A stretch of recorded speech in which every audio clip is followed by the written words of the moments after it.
Thank you so much for your time today, Sure. Gerry. I was wondering if you could tell me a little bit about your domain experience and what you and your firm like to invest in. Yeah, absolutely. So Lumira Capital is a healthcare life science dedicated venture firm.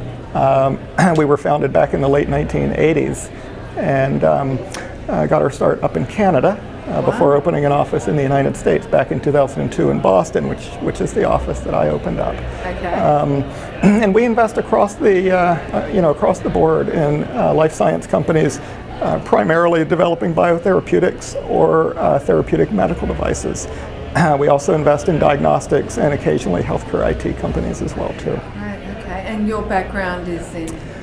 So I've been on the business side, not the science side of the pharmaceutical industry, really all of my career. I started out in investment banking, doing healthcare investment banking. I spent a number of years at the Boston Consulting Group doing strategy consulting before I jumped to the entrepreneurial world and helped a couple of startups get off the ground. And you got addicted.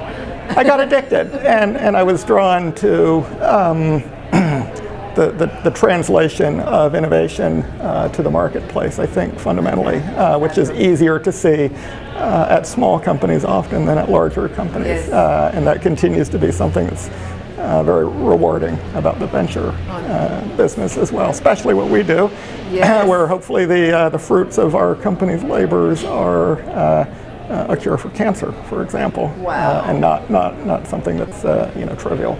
Yes, of course. And being based in Boston, Waltham to be exact, you know that, I wondered if you could give me just a brief insight into the startup scene in Boston. Sure. Well, there is no lack of innovation and there's no lack of startups. As you probably know, there is less capital to go around to fund those startups, both coming from the NIH, which has been a traditional source of support for early stage companies in our industry, but also among the venture industry as well too. And some of the statistics are fairly sobering if you're an entrepreneur, not just around Boston, but really across North America. 7 or 8 years ago, there might have been 25 to 35 new healthcare venture firms formed, or funds formed every year to invest in new companies. And for the past 4 or 5 years, that number has been 8 or 9.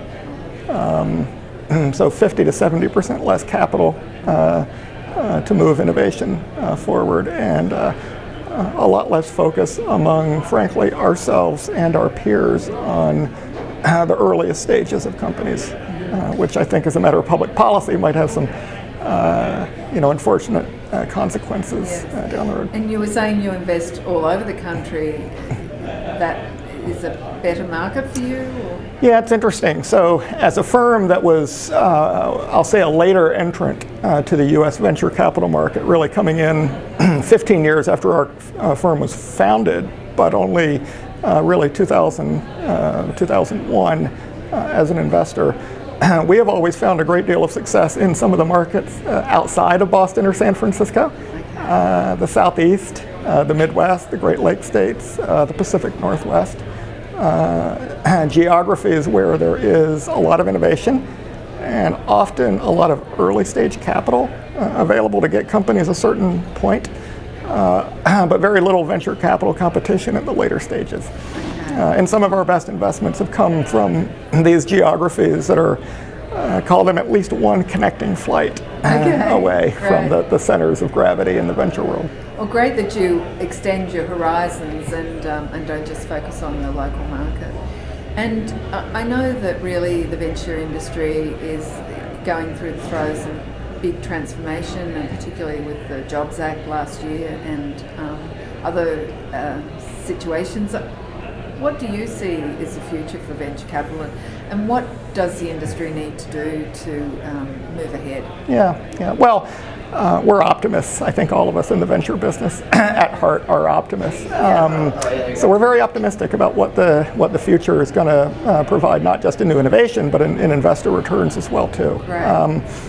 Although it's difficult in the short term when there's a consolidation and a right sizing, it's probably for the best for our industry for the long term. Okay. So we're excited about that. although it's not easy to get through those types of transitions that any industry goes through. And we have to adapt our business model as venture investors the way that any startup would have to adapt to a changing environment as well too. And some of that is going back to some of the premises of the early days of venture capital, focusing on companies that were incredibly capital efficient, able to do what they need to do on fewer dollars, not an abundance of dollars. Yes. It's kind of motherhood and apple pie, but for a number of years when there was a lot of capital available, companies would get frankly overfunded, okay. And returns suffered, okay. For that. So a return to capital efficiency and a return to really backing, it's a higher hurdle for what counts as innovative, and perhaps a different definition of innovation. So for example, an innovative new therapy today may be one that provides no better efficacy as a drug therapy, for example, perhaps than something that's on the market now. But if it delivers that efficacy at a tenth the cost, that's highly innovative. Yeah, of course. But it's a different definition, and maybe it's not as sexy an innovation as the next big cure or the next quantum jump in clinical outcomes. Yeah. But that definition of innovation is shifting more towards cost, or equally towards cost, as opposed to just outcomes with no respect for cost. So it's about the relevancy of what's happening now, really. Absolutely. Yeah. I mean, healthcare systems globally are running out of money. Yes. It's not just ours, but when you look at Europe and you look at China and India, and Australia, so we have to be responsive to that when we invest and allocate the dollars that we invest. And it's taken us in some new directions and honing in really on some of the biggest cost drivers of healthcare, but not always looking for the best, new breakthrough, traditionally defined as a cure. Maybe it's just as good, but at a fraction of the cost. Well, Gerry, I really appreciate you taking the time, particularly that you're losing your voice. I really appreciate well, that you made that sacrifice, Thank because you. this has been a really interesting conversation. Thank you so much. You're welcome.